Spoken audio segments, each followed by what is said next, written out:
phrase inside job to describe what happened on January 6th.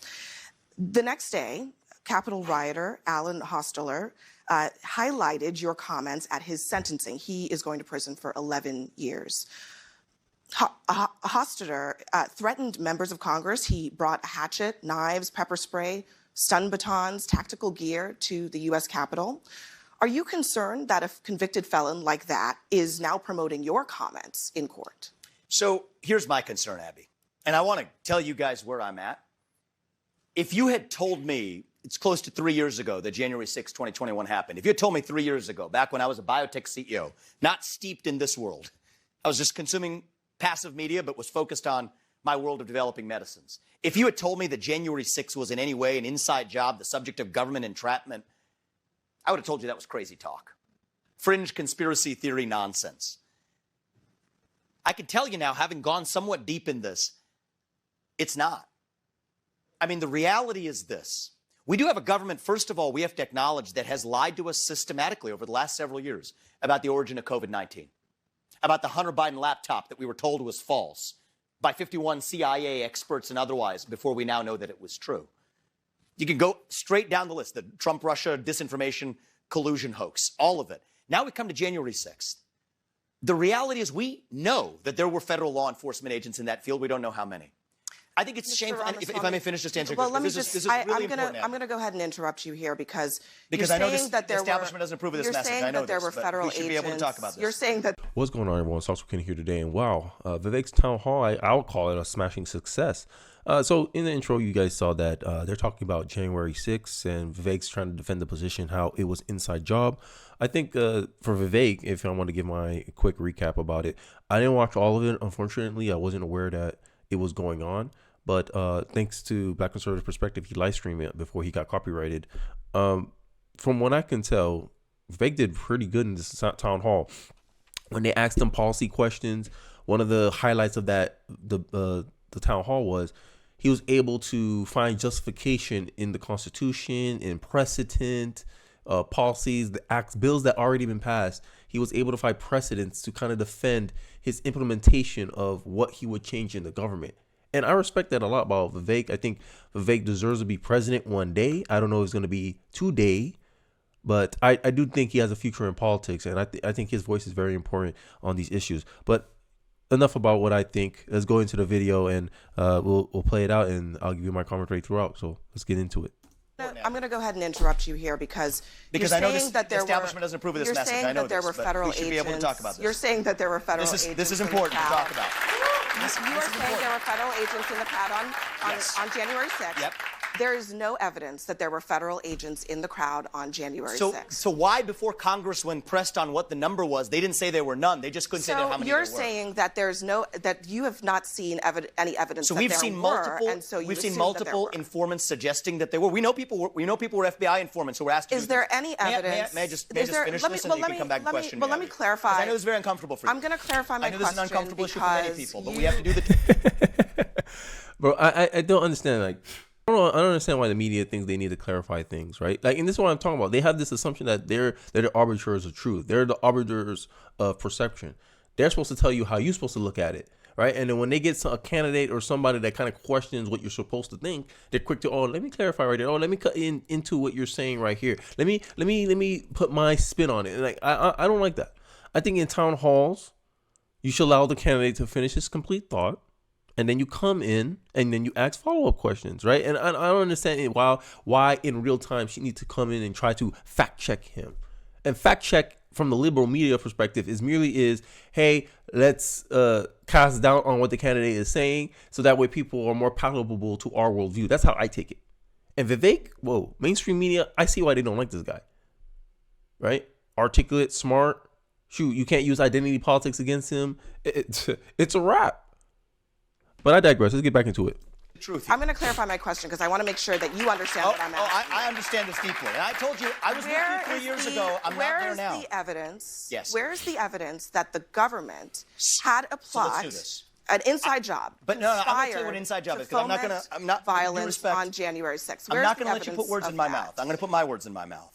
And I'm going to tell you what I mean by Where that. is the evidence that the Entrapment. government was involved in planning or executing January 6th? So I'm going to give you hard facts, and if I may, Abby. I don't understand. So I'm not. Don't take my comments the wrong way, but I noticed this with a lot of the women, liberal women in CNN. They do this a lot. They feel the need to, I guess, baby the conversation in a way. Like I don't understand why they need to keep like jumping in with their opinion, right? Because it's starting to feel like how Trump's CNN town hall was. It's starting to feel like a debate, not a town hall, right? But I digress, guys. I know this is gonna be a little uncomfortable, but we're gonna go through this, and you can push back on it after the evidence. and you can push back on that. And let's do this. She says it's smart. Okay, what's the like? We have 44 hours of January 6th footage that the courts, the committee that charged the January 6ers, whatever.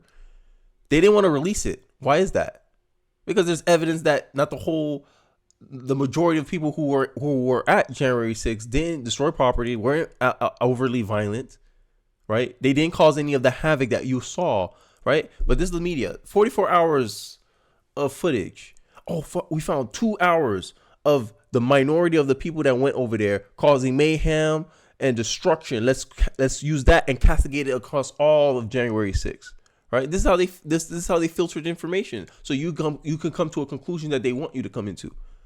But she's the one asking, where's the evidence? You put this whole perception without complete evidence of the whole event. And we're supposed to believe your narrative about things. But let's see how Vivek reacts. Fairly. Why did they suppress footage of now what's Bingo. been released? 200 hours of footage of shooting rubber bullets into that crowd, shooting tear gas into that crowd. You didn't see that before. You saw what the response was to that. Now you see footage coming out of actually rolling out the red carpet for Capitol Police allowing people in again, right through the front door. Vast majority. That sound like evidence, no? Let's hear what she says. That video evidence should have been released before. Mr. Ramaswamy, the vast majority of the footage shows police officers being overrun and I want to talk about one more by case. violent this is really important. riders. That's I'm going to give you some hard facts. Of it shows. So here's what entrapment is. Cherry pick. I'm not cherry picking. If I may finish, Abby. If I may finish, Abby. Cherry pick like you guys do it? Like, come on. Oh, media's allowed to cherry pick evidence, but we're not allowed to cherry pick evidence. Like, come on, hypocrisy here. Come on. You guys want to frame the issue a certain way in a certain light, and then you want to accuse other people of what you're doing. Typical leftist tactic, bro. I don't understand people who watch CNN. Sorry, Mom. My mom watches CNN, unfortunately. But let's get into it. I'm not cherry picking. Examples. To the contrary. To the contrary, you know who cherry picked examples? You know who cherry picked? The government. That is what happened. The government cherry picked 12 hours of footage. There you go. When there was 200 hours of footage. So cherry picking was the government, not me. Release the whole thing. And let me just finish one thing too, because this is super important as a topic. So I think this is a civil libertarian issue of our time. When we damn, let him talk. I want to be really clear on this, because it's the same issue in the same FBI, same even part of the FBI. 3 people who were in an alleged plot to kidnap Gretchen Whitmer were acquitted at the end of trial because it was entrapment. That is, government agents put them up to do something they otherwise wouldn't have done. They gave them credit cards with spending limits of up to $5,000, encouraged them to buy munitions, plan something they weren't otherwise willing to plan. So much so, and I want people at home to know this, especially CNN viewers to know this, is that one of the jurors went to those defendants and apologized afterwards. Wow. Gave him a hug. Wow. Apologized, seeing what the government had put a poor guy up to who had to go to some Mexican restaurant across the street to get hot water. These people were exploited with credit cards up to $5,000, FBI agents putting them up to a kidnapping plot that we were told was true but was entrapment. Same thing with the Capitol Police. People letting them in freely. Many of those people then being charged. Look, the government cannot put you up to do something and then charge you for it. That's wrong. I don't want. Damn. And then I forgot his name. Stephen Gobert? Some liberal news host had his crew members at January 6th, and they were about to go on trial, but they got acquitted. And people were saying, hey, there's some political bias here. They were at January 6th. I thought everyone at January 6th was guilty. So even, but it was a great response by Vivek. He mentioned the entrapment, right? And this is what I was talking about. And throughout the whole town hall, he was able to find justifications for his positions, why he thought the way he thought, why he think he can do the things he do. And he gave her evidence. He said, hey, look, if the federal agents are involved in any kind of baiting or insinuating or trying to incite people to do a certain, like, exploitation is what he used, there's a pathway that January 6th were also caught up in entrapment, but she don't want to hear it. She want you to believe just one narrative about it, that it was rioting by the January 6th. And it was. They destroyed property, but is it the majority of them? That's in doubt. I don't think so. To the left, I don't want to have to interrupt you. I really don't. But you did it throughout the whole conversation. To mislead the audience here. Or Mislead. Abby, I think they've been misled by the mainstream media. So let me ask you about That didn't look good for her.